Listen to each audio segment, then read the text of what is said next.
Dozens of people spoke at a Dallas town hall tonight about the future of the city hall. So the city council is debating whether to possibly spend hundreds of millions of dollars on building maintenance or move out of the current building. Fox 4's Amelia Jones was at tonight's town hall and joins us now live. Amelia. Heather, Steve, this is the first time Dallas residents have gotten a chance to share their thoughts on the conversation about the future of City Hall. The vast majority of people who spoke tonight want to save the building and are asking the city council to slow down the process. Over the past few weeks, the future of Dallas City Hall has come into question. The iconic building is in need of costly repairs and renovations. Dallas city staff says they can pay to fix it or proposed moving out and leasing an office tower as a way to save money. It's a beautiful building. Let's keep it. Monday night, Dallas residents got a chance to share their thoughts at a public meeting held by city council members Kara Mendelson and Paul Ridley. The vast majority of people at the meeting wanted to save City Hall. To me, you have to preserve some of your history.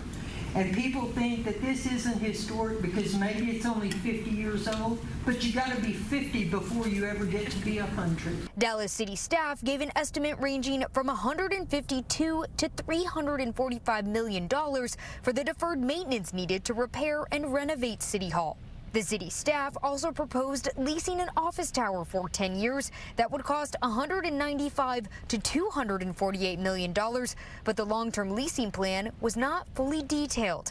Council members, including Mendelson and Ridley, have expressed criticism about the cost estimates for both options. I believe that this presentation overstates the costs for repair of City Hall and understates the costs to vacate it and to move. Councilman Ridley also pointed out there is $13 million in bond funds to repair City Hall that the city hasn't used yet.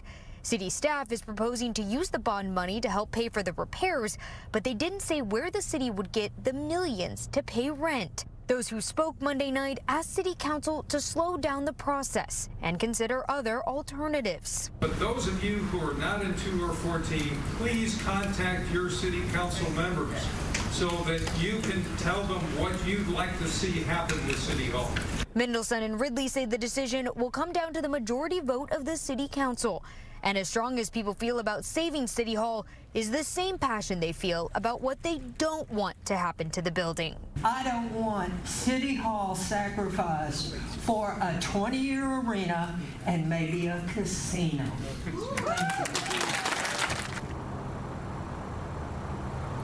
There has been some speculation that the Dallas Mavericks could be interested in the land for a new arena. We spoke to Mendelson and Ridley after the public meeting. Both of them said they have not heard any discussions about this. However, they acknowledge the timing is interesting. The Dallas Finance Committee will meet tomorrow to discuss the building's future. Heather, Steve. All right, that's Amelia Jones in Dallas. Amelia, thanks.